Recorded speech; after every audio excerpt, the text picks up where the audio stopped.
सच्चिदानंद हीरानंद वात्स्यायन अज्ञेय। अज्ञेय का जन्म 7 मार्च 1911 ई-0 में कसेया, कुशीनगर, उत्तर प्रदेश में हुआ, किंतु उनका मूल निवास करतारपुर, पंजाब था।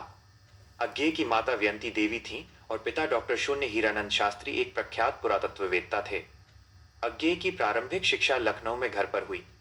उन्होंने मैट्रिक 1925 ई-0 में पंजाब विश्वविद्यालय से, इंटर 1927 ई-0 में मद्रास क्रिश्चियन कॉलेज से, बी-0 एससी-0 1929 ई-0 में फोरमन कॉलेज, लाहौर से और M0 A0 अंग्रेजी लाहौर से किया। अज्ञेय बहुभाषाविद थे। उन्हें संस्कृत, अंग्रेजी, हिंदी, फारसी, तमिल आदि अनेक भाषाओं का ज्ञान था। वे आधुनिक हिंदी साहित्य के एक प्रमुख कवि, कथाकार, विचारक एवं पत्रकार थे। उनकी प्रमुख कृतियां हैं काव्य भग्नदूत, चिंता, इत्यलम, हरी घास पर क्षणभर, बावरा अहेरी, आंगन के पार द्वार, कितनी नावों में कितनी बार, सदानीरा आदि। कहानी संग्रह विपथगा, जयदोल, ये तेरे प्रतिरूप, छोड़ा हुआ रास्ता, लौटती पगडंडियां आदि। उपन्यास शेखर, एक जीवनी, नदी के द्वीप, अपने अपने अजनबी। यात्रा साहित्य अरे यायावर रहेगा याद, एक बूंद सहसा उछली। निबंध त्रिशंकु, आत्मनेपद, अद्यतन, भवंती, अंतरा, शाश्वती आदि। नाटक उत्तर प्रियदर्शी। संपादित ग्रंथ तार सप्तक, दूसरा सप्तक, तीसरा सप्तक, चौथा सप्तक, पुष्करिणी, रूपांबरा आदि। अज्ञेय ने अंग्रेजी में भी मौलिक रचनाएं की और अनेक ग्रंथों के अनुवाद भी किए। वे देश विदेश के अनेक विश्वविद्यालयों में विजिटिंग प्रोफेसर रहे। उन्हें साहित्य अकादमी, ज्ञानपीठ, सुगा, युगोस्लाविया का अंतर्राष्ट्रीय स्वर्णमाल आदि अनेक पुरस्कार प्राप्त हुए। 4 अप्रैल 1987 ई-0 में उनका देहांत हो गया। अज्ञेय हिंदी के आधुनिक साहित्य में एक प्रमुख प्रतिभा थे। उन्होंने हिंदी कविता में प्रयोगवाद का सूत्रपात किया।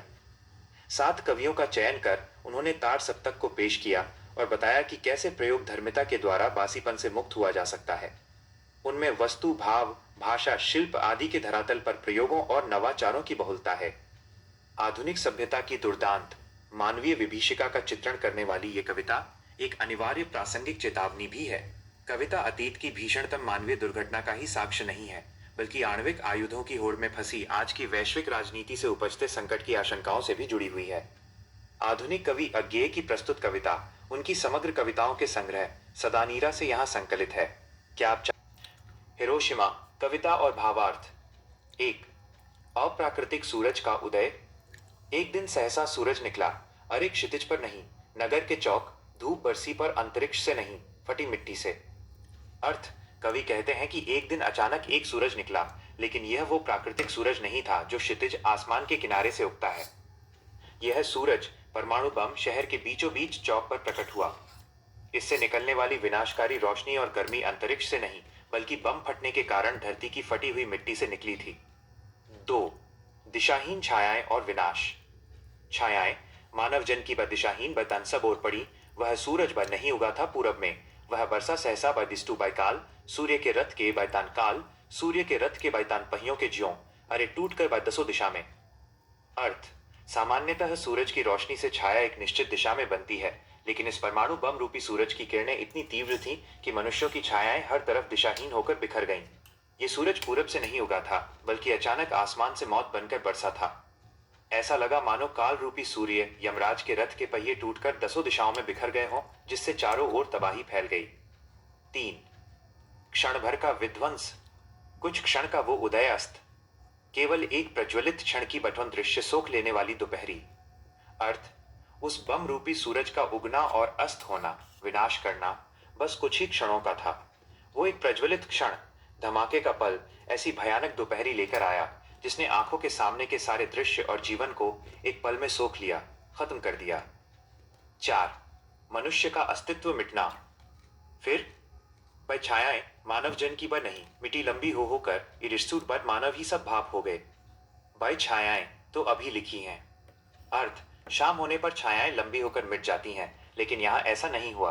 तीव्र ताप के कारण मनुष्य ही भाप बनकर उड़ गए, यानी उनका शरीर पूरी तरह जलकर राख और भाप बन गया। उनकी छायाएं, निशान आज भी वहां के पत्थरों और दीवारों पर झुलसे हुए निशानों के रूप में लिखी हुई हैं, जो उस अमानवीय त्रासदी की गवाही देती हैं। झुलसे हुए पत्थरों पर, उजड़ी सड़कों की गज पर। मानव का रचा हुआ सूरज मानव को भाप बनाकर सोख गया। पत्थर पर लिखी हुई ये जली हुई छाया मानव की साखी है। हिंदी भावार्थ मीनिंग। संदर्भ। इन पंक्तियों में कवि ने जापान के हिरोशिमा नगर पर गिराए गए परमाणु बम की विभीषिका का वर्णन किया है। झुलसे हुए पत्थरों पर, उजड़ी सड़कों की गज पर बम फटने के बाद जो भीषण गर्मी पैदा हुई, उसने न केवल जीवन को नष्ट किया, बल्कि वहां के पत्थरों को झुलसा दिया और सड़कों के फर्श गज को भी तहस नहस कर दिया। आज भी उन पत्थरों और सड़कों पर उस विनाश के निशान मौजूद हैं। मानव का रचा हुआ सूरज मानव को भाप बनाकर सोख गया। यहाँ मानव का रचा हुआ सूरज परमाणु बम का प्रतीक है। प्रकृति का सूरज जीवन देता है, लेकिन मनुष्य द्वारा बनाया गया ये कृत्रिम सूरज परमाणु बम इतना भयानक था कि उसने जीवित मनुष्यों को क्षण भर में भाप बनाकर उड़ा दिया। लोग जलकर राख भी नहीं हुए, बल्कि सीधे भाप बनकर गायब हो गए। पत्थर पर लिखी हुई ये जली हुई छाया मानव की साखी है। धमाके के समय जो लोग जहां थे, उनकी शरीर की परछाइयां पत्थरों पर काले निशानों के रूप में छप गईं। कवि कहते हैं कि पत्थर पर बनी ये जली हुई छाया इस बात की साखी गवाह साक्ष्य है कि मनुष्य ही मनुष्य का सबसे बड़ा शत्रु बन गया और उसने अपनी ही सभ्यता का विनाश कर डाला। यह छाया मानव की क्रूरता और विज्ञान के दुरुपयोग का प्रमाण है।